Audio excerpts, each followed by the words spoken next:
Today we're expanding upon the talk that I gave a few weeks ago, and specifically it's about leading a movement through a vision for humanity. What I'm talking about today, it's really coming from my observations of working with leaders of socially conscious businesses, so whether they're solopreneurs or whether they have startups. I've got a tech startup background, doing marketing and storytelling in that space. And so this realization and this awakening about creating real impact in the world really, I believe, starts from holding a vision for humanity. That's how real impact can be created. And I'm going to be presenting a few case studies of me doing marketing strategy sessions with people and revealing some of their visions for humanity. So in the last session, for those that caught it or watch the recording, I defined what a movement is. And I also spoke about the difference between leading with a company vision and a vision for humanity. Today, I'm going to delve more into the energetic makeup of a vision for humanity and how to form or define yours. So a lot of people are like, how do I get my vision for humanity?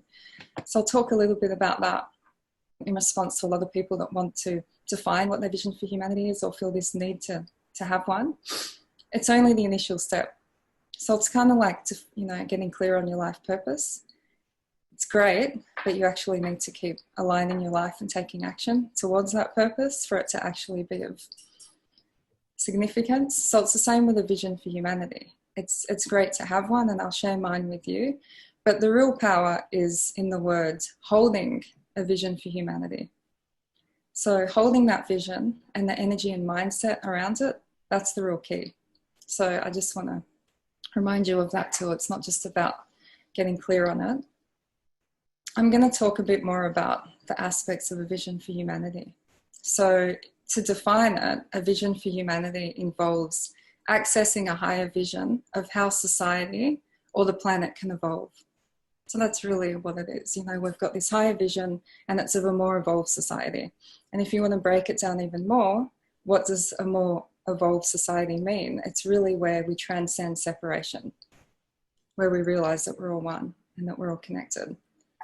And you can go further and talk about non-duality or, however deep you want to get. But essentially, an awakened society is where we all remember that we're all connected and we're all one and everything we do affects each other and the planets and the animals. So my vision for humanity sees a new wave of leaders creating evolutionary impact through business. So in other words, I believe that evolutionary impact on the planet can happen through business. That's one form, and that's a powerful form. And I see that happening by these leaders taking a visionary approach, and I'm talking about today, leading with their hearts and co-creating more awakened business models and systems.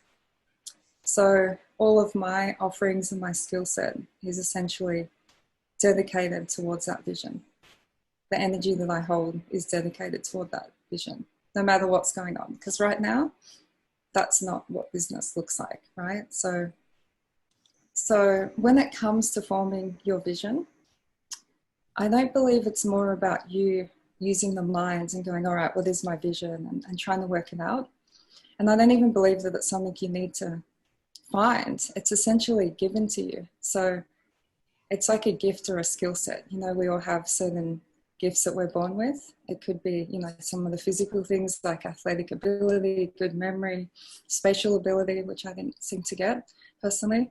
So there's a lot of gifts and skill sets that we have naturally and that we can develop. So I believe that our vision for humanity is really part of our purpose. It's our dharma, it's our karma, and it's really the driving force of our life, what this vision is. So in other words, you could say that you don't choose it, it chooses you. And another important point that I want to make, so holding a vision for humanity, it's a multi-sensory experience, okay? So don't just focus on the word vision, that I'm just seeing something. So your vision for humanity, you see it, you feel it, you know it, you are it, you smell it, you taste it. It engages all of your senses, and not just physical senses, also intuitive senses. And the other thing is, it also becomes part of you. It's what you stand for. So when you hold your vision for humanity, you're not just holding it, but you become it. It's about embodiment. Okay, so people that are leading movements of peace, for example, they don't act with violence. They are peace, right? They become the peace, they embody it, they don't switch from it. So it's the same with the vision for humanity. You don't allow outside people or circumstances to sway you or throw you off it. So you don't necessarily look for proof that it's actually going ahead. And right now is a really good time to acknowledge that. It looks like the world is falling apart, and people could say it's getting worse. It doesn't mean that our visions for peace and unity on the planet should be downgraded or that we should give up. Like it's important to just keep holding it. How do you get a vision for humanity? So there's lots of ways. There's not just one process, and it also depends where you're at. So these are some ways that you can find your vision. What are you passionate about? So your vision for humanity is probably related to the cause that you're passionate about. It could be something that you've always felt or seen, that society or a process is meant to be a different way. So you know how you just know that something doesn't feel right, and you just see a higher, a bigger solution? That could be your vision for humanity. And it could be a cause that you feel called to lead. That could be your vision for humanity. So there's some ways that, some hints that you probably already know what it is. And if you do know what it is, this talk is also really just expanding upon the potency of holding the vision and how you can serve in a bigger way to accomplish it. So we'll talk a bit more about how far and deep you can go into achieving the vision. So something that's really important to keep in mind, and I'm just going to bring my face back again, is that your vision, it comes through a higher connection. It's a higher calling. So it's not an intellectual process. It's not about logic. It's not about, ego. The vision comes to you through a higher source. You hold the energy of it through a higher source, and you accomplish it and you achieve it through a higher source. And when I say higher source, I mean higher than the mind, the intellect, and the ego. We're not trying to say that something's higher than you.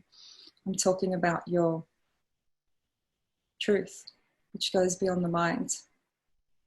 So if you're attracted to this talk and you feel that an urge to have a vision for humanity, or you know that you have one already, then it means that you're here to hold and to lead one. So it's no coincidence that you're all here today. So I just wanted to mention that.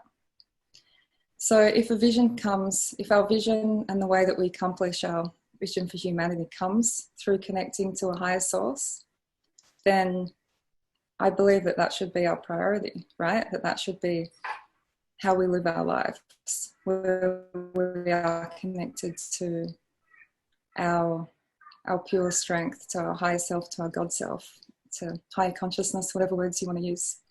So that really is at the core of it. Like, get clear what your vision is that way, hold your vision through that higher connection, and achieve your vision through that higher connection. So I'm going to give you some examples now about some clients that I worked with, where I did some marketing strategy sessions where I combined intuition with structure. And I was able to look at this company that appeared one way on the outside and really delve into what they were creating in the world. And then I'll give you what their vision for humanity is, just so you can see some real examples and you might be able to relate them to your own company. Okay, so there was a guy who writes conscious children's books. Okay, so he looks like somebody that is an author of kids' books. So when I worked with him and we used intuition to really delve into his purpose and also the purposes of his company, what we found was that he was actually destined to create a new curriculum. Okay, so it wasn't just about books, but it was actually helping to change the school system and creating a new government policy that supports an alternative education system. So, going beyond someone that writes books, his vision for humanity really is to create an education system that instills true, loving, and authentic values in children. This other organisation is a e-commerce store out of Boulder. And so they sell sustainable products. And when we delved further into the purpose of that company, the purpose of the CEO, we found that really what they're doing is in the future, they're going to develop a product lifecycle tracking technology. So you can track when products are created and to when they're recycled or when they're reused. They're also creating a new conscious distribution model that generates zero waste and empowering new group buying models to reduce the cost to consumers, because sustainable products often cost more than unsustainable products. So we really found that they were more than just an e-commerce platform, and what they were destined to really bring to the world was beyond that. So then you could say that their vision for humanity is to coexist in a harmonious, regenerative planet where people who are consciously aware of how they consume. So we're not consuming and destroying the planet. We know that we're connected to the planet. And then the last one quickly is I think they're out of Texas. It's a company that sells wellness products, like health products. And they are really aware of where they source their products from, how they're distributed. And they've got a big focus on really creating a conscious community and educating people on how animals and the planet, how we're connected to animals and the planet. So they're not just someone selling health products, but their vision for humanity is to see a planet where people understand and live according to their connection to each other, the planet and the animals. So there are a few examples of companies that seem, they're doing something socially conscious on the outside, but really they have this core and deep vision, and everything that they're doing is connected to that vision. So thank you for listening to the topic today. I feel that went really fast. So these are the questions that I want to really invite you to unpack in the breakout. What does your vision for humanity look, feel, and sound like? So if you were engaging it from a multisensory perspective, if you're not sure exactly what your vision for humanity is, what would it look, feel, and sound like? And I gave you some examples of some organizations that were focused on something that seemed simple, but you could see that they had a deeper vision for humanity. So imagine if you just went straight for your vision. What would you be doing? Will it be something bigger? Will it be something deeper?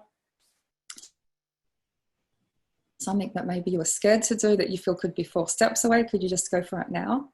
So I just want to invite that discussion.